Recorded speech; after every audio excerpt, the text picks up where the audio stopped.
मला टार्गेट करण्यासाठी काही लोक काम करतायत असं धनंजय मुंडे म्हणाले। शिर्डीतील राष्ट्रवादीच्या शिबिरात धनंजय मुंडेंनी हे वक्तव्य केलं। संतोष देशमुखांच्या हत्येचं समर्थन कोणीच करू शकत नाही असंही मुंडे म्हणाले।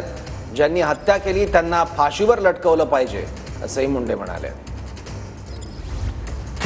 मला टार्गेट करण्यासाठी काही लोक काम करतायत, धनंजय मुंडेंचं विधान। बीडमध्ये आमचे सरपंच देशमुखांची निर्घृण हत्या झाली, त्याचं समर्थन कोणीच करू शकत नाही। हत्या करणाऱ्यांना फाशीवर लटकवलं पाहिजे असं धनंजय मुंडेंनी म्हटलंय। त्या 5 ते 8 गुन्हेगारांमुळे मीडिया ट्रायल होत आहे। बीडचा बिहार झाला, कुणी केला? धनंजय मुंडेंनी हा सवाल केलाय। 12 ज्योतिर्लिंगांपैकी परळी एक, पण एका गावाला आणि एका जिल्ह्याला बदनाम केलं जात आहे। बीडची जबाबदारी तुमच्यावर आली आहे। संपूर्ण मराठवाड्यात सामाजिक सलोखा बिघडलाय।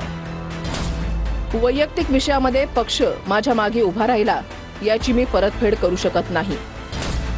जेव्हा गरज पडली तेव्हा आम्ही तुमच्यासाठी शत्रूंना शिंगावर घेण्यात मागे हटलो नाही। टीका करायचं ठरवलं तर माझ्यासारखा टीकाकार कोणी होऊ शकत नाही। शिव शाहू फुलेंच्या विचाराचे आहात का असे प्रश्न आम्हाला विचारले जातात।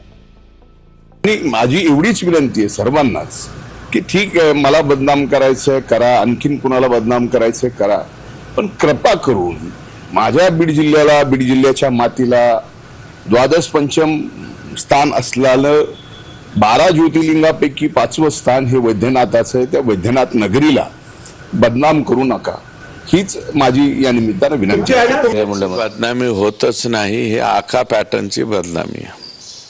हे फक्त आका पॅटर्न, परळी पॅटर्न सुद्धा म्हणत नाही मी आता, कारण तिथले परळीच्या 10-5 लोकांचे आम्हाला फोन आले की आम्ही ज्योतिर्लिंग आहे, आमच्या गावाचं नाव घेऊ नका, त्याच्यामुळे आम्ही घेत नाही। परंतु आका पॅटर्नची बदनामी आम्ही करत राहणार। जर आम्हाला तुमच्याकडे उत्तर असतील तर उत्तर द्या, आम्ही उत्तर घ्यायला तयार। आता ते गाणं आहे ना, मुन्नी बदनाम होईल डार्लिंग तेरी, आता तुम्ही बीडच्या आल्यामुळे बीड बदनाम होतोय।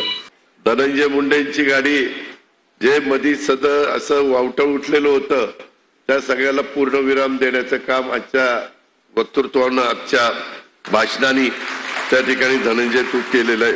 विधानसभेच्या अगोदरचं हे स्टेटमेंट आहे माझं की ज्या वेळेस माझ्या विरोधामध्ये मला अभिमन्यूसारखं घेरायचा प्रयत्न करतात, पण त्यांना माहित नाही की मी धनंजय हे अर्जुनाचं एका नावापैकी एक नाव आहे।